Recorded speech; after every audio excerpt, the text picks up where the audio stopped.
Hey people. I something has been coming through today, which is it's been interesting. It's been a kind of, I think I've been processing it over the course of the day. And but where it started was yesterday during the masterclass when Madeline said something about, we were talking about, the nature of performance and what it feels like to walk out on stage. I think somebody asked a question about, how do I carry this mindfulness work into performance, right? Like, how do I take these, these kind of states and these feelings and these insights that come up when we're doing either a mindfulness meditation or practicing in a really kind of mindfulness-based way? How do we take that on stage? And, Madeline gave a great answer in that she said, mindfulness, she said the performance, the state of walking out on stage, when you walk out on that stage, the energy hits you really powerfully, and it's a very awake place to be. And when she said that, it really kind of resonated with me. I really thought, ooh, that's a really good way of putting this. Like, there's something about that feeling of going, because I've always likened it to like jumping into cold water or something, and I think that that's sometimes sometimes in a not so pleasant way, what it can feel like when we are playing a performance and we don't quite feel prepared, and it's like there's this kind of iciness to the feeling of that. I know it from my own background and some experiences I've had on stage that I wouldn't consider the most positive ones. But I also have experiences of very positive feelings of being, of performing, and of, sometimes it's playing with a band, sometimes it's playing solo, and having this sense of just total wakefulness, total and complete presence. But when the way that Madeline said that, awake, that's a really awake place to be, that really resonated with me. And then, of course, very shortly after that, it was either yesterday or I think it might have been earlier today, I saw a quote by Eckhart Tolle saying, spiritual awakening is awakening from the dream of thought, awaking from the dream of thought.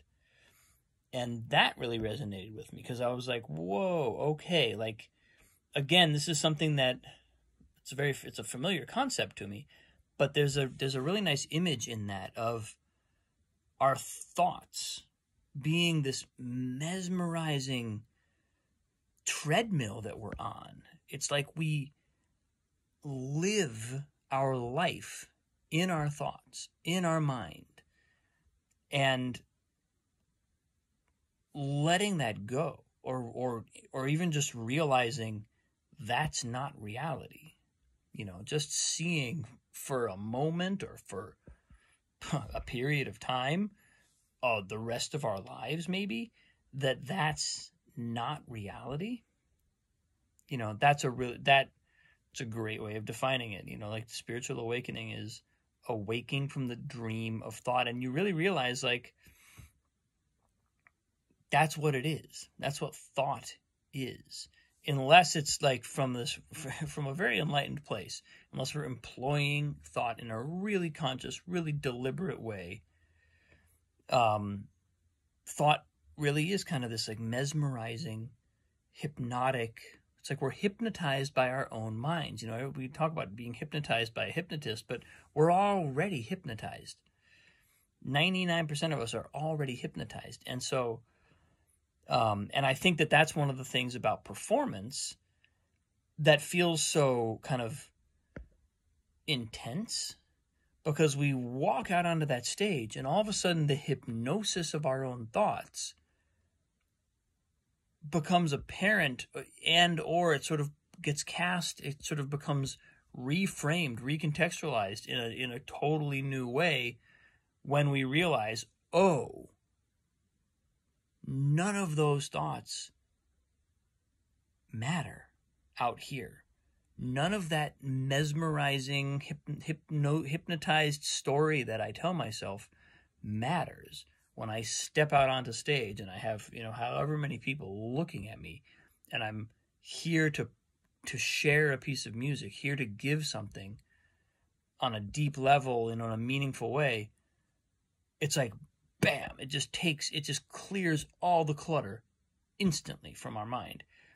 And I think that's why I liked that definition, because I had this, both kind of a memory, but also like an image flash when Madeline said it. It was like, I imagined walking out on stage and standing in front of a piano and just being, just having all the thoughts. I have a memory of a concert that I gave early on. This is like my first year in music school, and I decided to give a big concert. It was a bunch of repertoire, way more. I was bit off way more than I should have been chewing at that point, and played a concert with I accompanied a singer, and I also did a bunch of solo repertoire. It was like a 2-hour plus concert.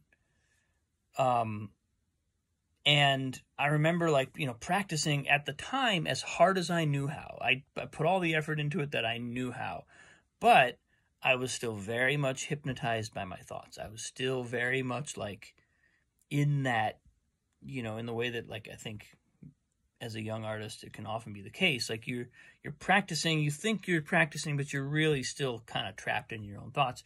And I remember just as the performance, as I was, there's the day of the performance, I'm walking into the concert hall, and there's an usher or two ushers, and there's people coming in, and I kind of, it came to me in one moment. I was like, oh, all of that bullshit is bullshit. None of that matters. There was just a moment where I really felt like, oh, I understand.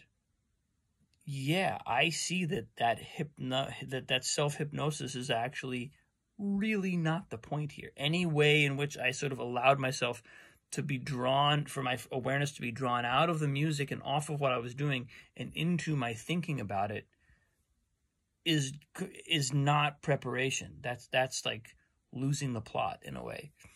And again, it was a focus. And then that concert, there was some, all things considered, it went pretty well. I had a very powerful experience of basically freezing up in a slow movement, where it was like one of the things that I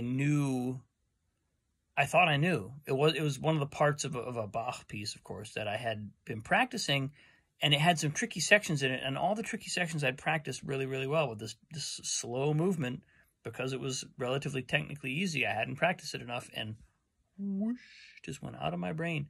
I think I've talked about it before on this post. But yeah, so that whole experience was really kind of an awakening experience of, oh, yeah, all that thought stuff that comes in and interrupts my focus, that's not the point. So I think this is all kind of like I'm talking around the thing now, but when Madeline said that the other day, it really hit home that yes, it's a very awake place to be. That those performance moments are moments of a really intense awakeness, and they recontextualize, and they really they set the tone for our practice. Once we've had a few of those experiences, it's really hard to go back to practicing the way we were before, because we know where we're going to end up, where this is going ultimately. So yeah, I just found that really helpful and really beautiful. So that's what came through for me today, people. Thanks for listening, as always. I love being able to share like this and having you receive it. So much love to you all. I will see you very soon.